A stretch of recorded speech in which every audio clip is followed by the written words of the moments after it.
Welcome to Old People's Stories. Today we tell you about Clint Eastwood's. So please subscribe our channel. Let's go start the video. Clint Eastwood's story begins in the heart of America during the Great Depression. Born in San Francisco in 1930, he entered a world defined by uncertainty and change. His father, Clinton Eastwood Sr., was a hard-working steel worker who moved the family often in search of steady employment. His mother, Ruth, brought warmth and a quiet strength that balanced the instability of those years. From the very beginning, young Clint learned the value of resilience and self-reliance. Growing up in a working-class family meant constant adaptation. The Eastwoods moved up and down the California coast, chasing jobs and better prospects.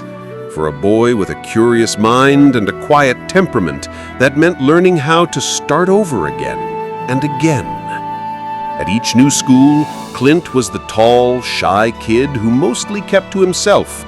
He wasn't a prodigy, but he paid attention. He watched people. He noticed how others carried themselves. Those early observations would later shape the subtle, minimalistic acting style that became his signature. Clint's teenage years were filled with ordinary moments, odd jobs, friendships, long drives along California roads, but there was something restless inside him. He had no clear plan for his future, no grand ambitions. After high school, he drifted, working as a lumberjack, a lifeguard, even a golf caddy. Each job taught him something about persistence and about the dignity of labor. Then came the Korean War. Drafted into the Army in 1951, he found himself stationed at Fort Ord in California. He never saw combat, but military life gave him structure. It also gave him his first unexpected break. One day, he met people connected to the film industry who noticed his height, his rugged looks, and his quiet confidence. Someone suggested he try acting. It sounded impossible, but something inside him sparked. After the Army, Clint headed to Los Angeles. He didn't have a roadmap, only a belief that he could find something greater. Like countless dreamers before him, he started at the bottom. Acting school, tiny roles, constant rejection. He was told his Adam's apple was too big, his smile too crooked, his voice too soft. Yet he didn't give up. He worked construction to pay the bills and studied acting at night. Every no became fuel. In 1958, after years of frustration, he landed a small but steady role in a television western called Rawhide. It wasn't glamorous, but it changed everything. The show ran for 8 seasons and gave him a national audience. More importantly, it gave him discipline. Week after week, he learned how sets worked, how stories were built, and how patience could turn into opportunity. By the end of the Rawhide years, Clint Eastwood had transformed. He was no longer the uncertain kid bouncing between jobs. He was an actor with purpose. But deep down, he wanted more. He wanted to tell stories his way, lean, quiet, and real. This is where the next chapter begins. The unlikely rise of a Hollywood legend who would redefine what it meant to be a hero on screen. When Clint Eastwood finished his run on Rawhide, he faced a crossroads. He had steady work and a familiar role, but he was restless again. The westerns on American television were clean, predictable, and polite. Heroes smiled, villains sneered, and the endings were always neat. Clint wanted something grittier, something that reflected the real world he had seen growing up during the Depression and working through his early struggles. In the early 1960s, an unexpected opportunity arrived from overseas. A young Italian director named Sergio Leone was making low-budget westerns in Europe, a new kind of film, shot in the deserts of Spain, with dirt, silence, and tension instead of glamour. Leone needed an American actor for a project called A Fistful of Dollars. It was a risky idea. The film had no big studio backing, no famous stars, and it was being shot far from Hollywood. But Eastwood saw something special in it. He accepted the role. When A Fistful of Dollars premiered in 1964, it changed everything. The film's dusty realism and moral ambiguity shocked audiences. The hero didn't speak much, didn't smile, and wasn't clean-shaven or polite. He was quiet, deadly, and mysterious, a man with no name. Clint Eastwood's minimalist performance turned that silence into power. Every glance, every pause, every twitch of the jaw said more than a page of dialogue could. The film became an international hit. 2 sequels followed, For a Few Dollars More and The Good, the Bad, and the Ugly.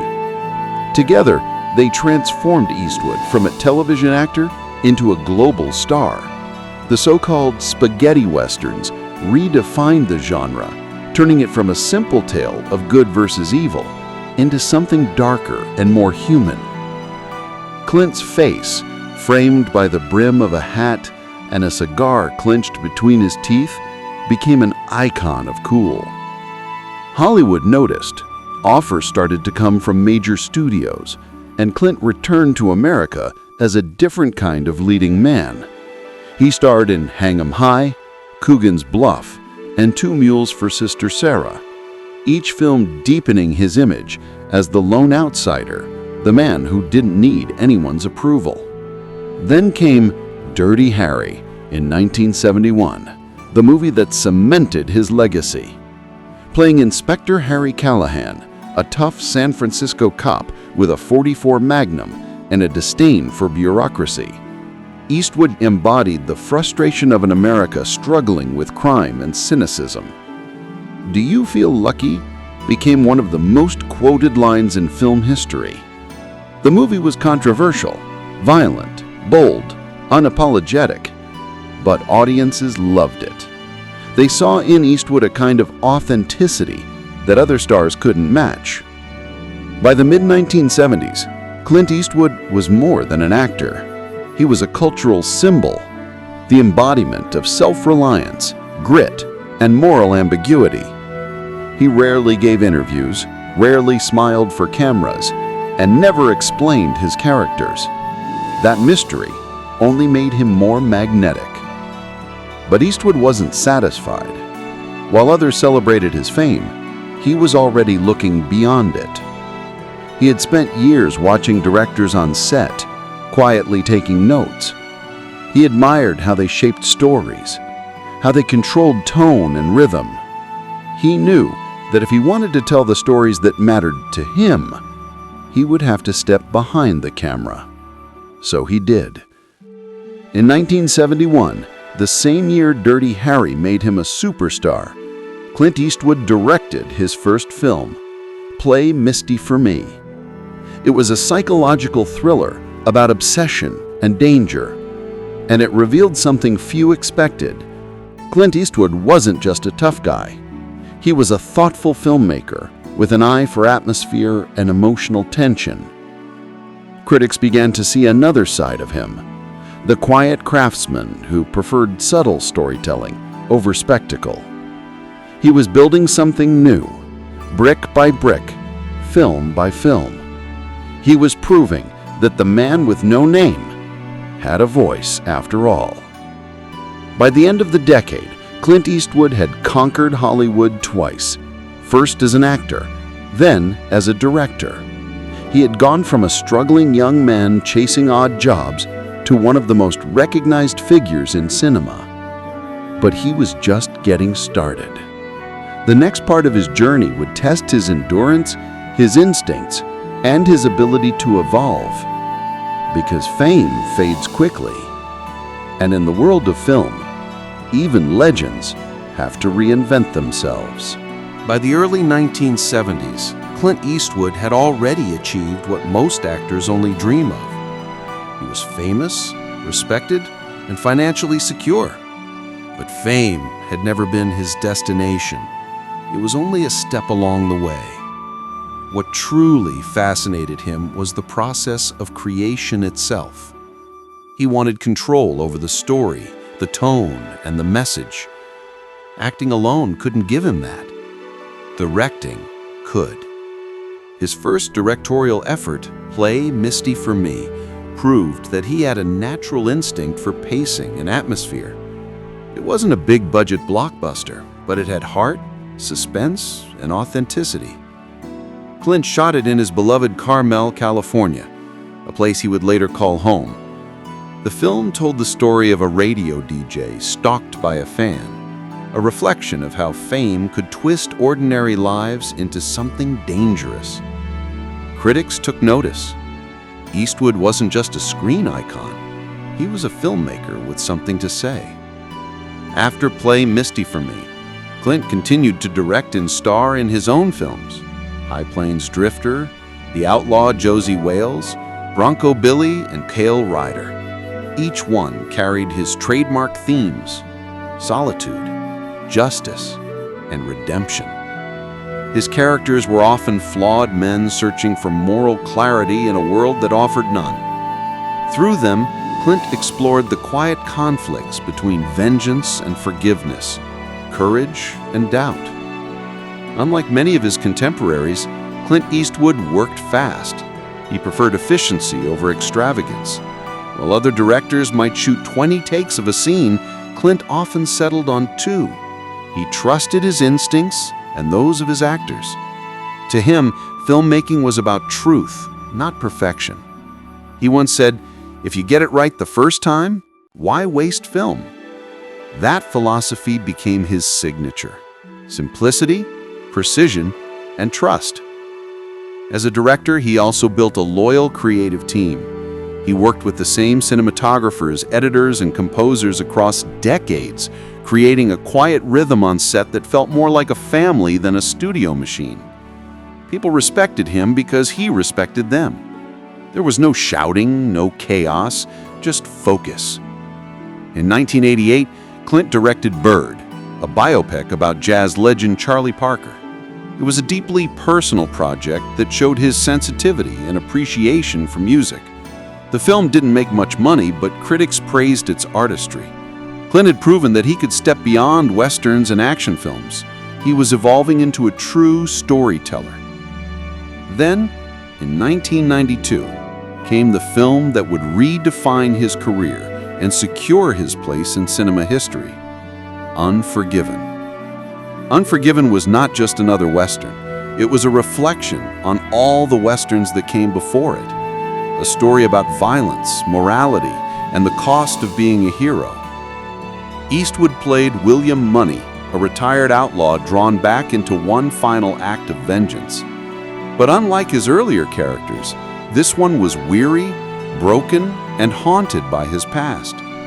It was the western stripped bare of glamour, leaving only pain and consequence. The film won 4 Academy Awards, including Best Picture and Best Director. For Clint Eastwood, it was the recognition of a lifetime. He had taken the genre that made him famous and turned it into a meditation on aging, regret, and redemption. In a way, Unforgiven was Clint's personal confession, an artist looking back at his own legacy with honesty and humility. Over the next decades, Eastwood continued to direct a remarkable variety of films. He made romantic dramas like The Bridges of Madison County, war epics like Letters from Iwo Jima and Flags of Our Fathers, and emotional biopics like $1 Million Baby and American Sniper. He moved effortlessly between genres, guided not by trends, but by curiosity. Each story he told had one common thread: a deep respect for human complexity. In $1 Million Baby, he explored the bond between a trainer and a young female boxer, played by Hilary Swank. The film's quiet power earned Eastwood another Oscar for Best Director. Once again, he showed that strength is not about violence, but about heart. Even in his later years, Eastwood refused to slow down. In his 80s and 90s, he continued to direct films such as Sully, The Mule, and Cry Macho. While others retired, he simply kept working, drawn by the same restless energy that had carried him since his youth. As a director, Eastwood developed a reputation for trust and humility. Actors loved working with him because he gave them space to explore. Crews admired him because he never wasted time. He rarely looked at playback monitors or demanded fancy equipment. He relied on instinct, the same instinct that had guided him since his first days on set.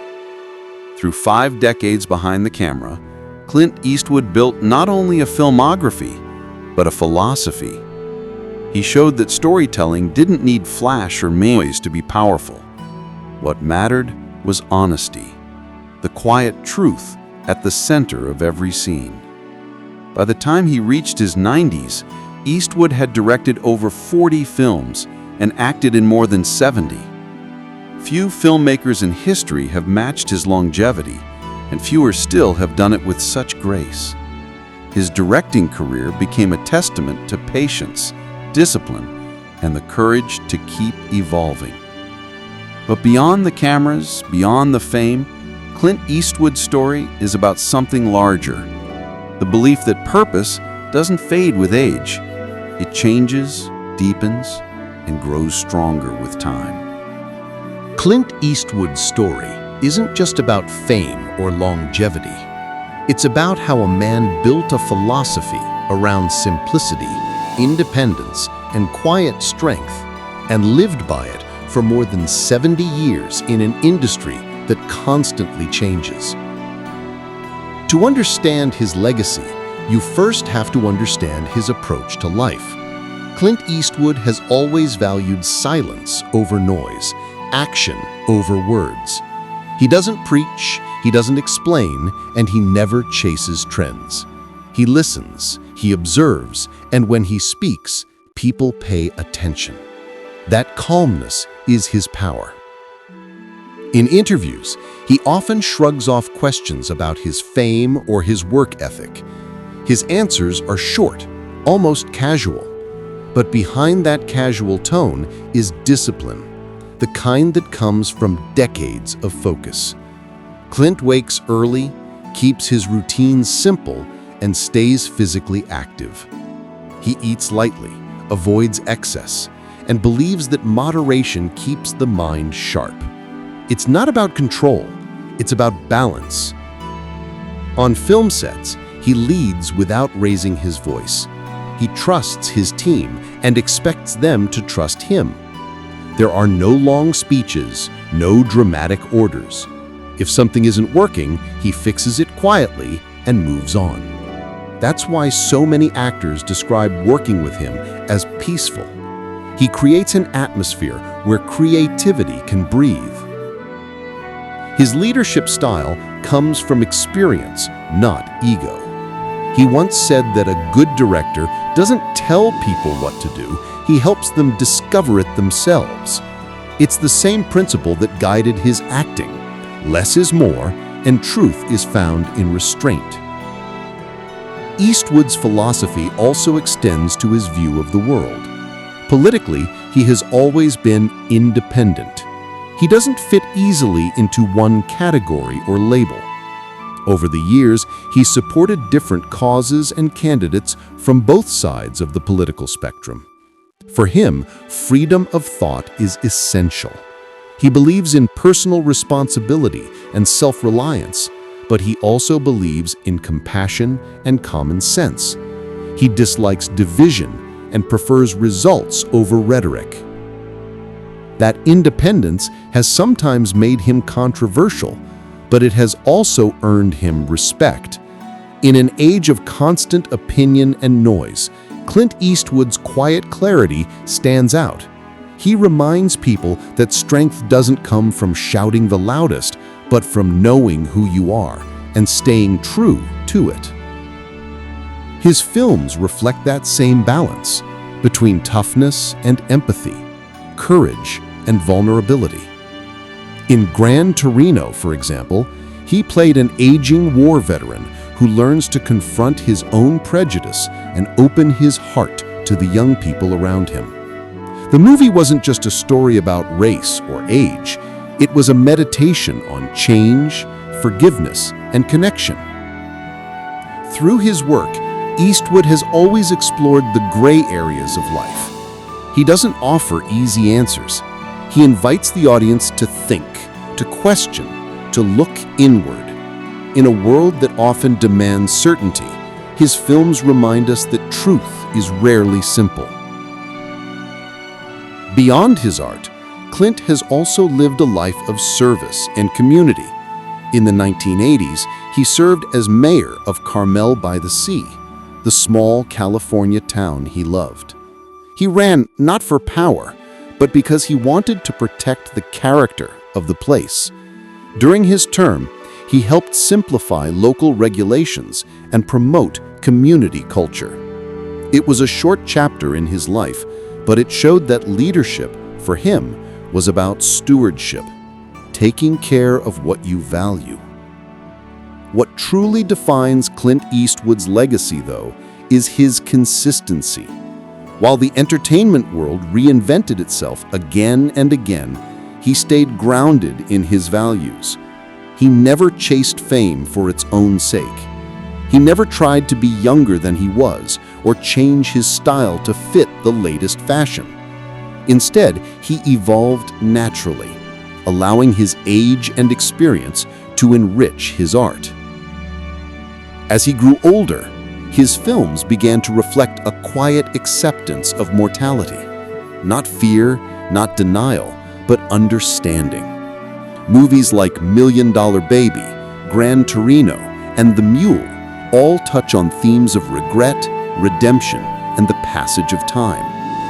They are stories about imperfect people trying to make peace with their lives. In many ways, they are extensions of Clint himself, honest, unpretentious, deeply human. His legacy also lies in the filmmakers he inspired. Generations of directors have studied his minimalism, his focus, and his ability to draw emotion from simplicity.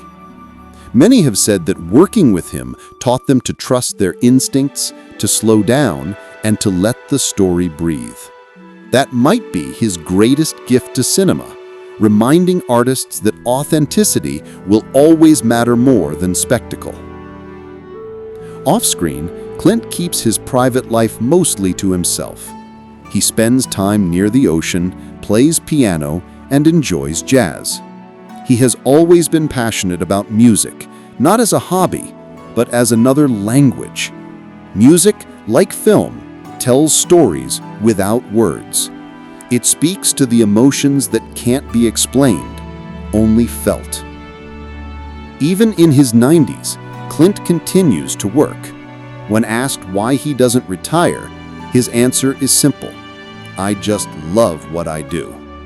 It's not about money or fame. It's about purpose. Work, for him, is a way of staying alive, not just physically, but spiritually. That's the essence of his philosophy. Find something you care about, do it with honesty, and never stop moving forward. He believes that age is not an obstacle, but a perspective. Life to him is a long story that's never finished. When you look at the life of Clint Eastwood, what stands out isn't just his fame or his longevity, it's his unwavering sense of purpose. His journey from a restless kid in Depression-era California to one of the most enduring icons in film history isn't a story of luck. It's a story of consistency, patience, and courage. Clint Eastwood has lived through nearly a century of change. Wars, revolutions in art, culture, and technology, yet through it all, he remained himself. He didn't chase attention, didn't compromise his values, and didn't slow down when others told him to. He just kept working, one project at a time, one idea after another. The secret of his success lies not in ambition, but in discipline. He found strength in simplicity. He never wasted words, never overcomplicated his craft, and never let pride get in the way of progress. In a world obsessed with speed and spectacle, he chose patience and purpose. If there's a lesson in his story, it's that greatness doesn't always roar. Sometimes it whispers.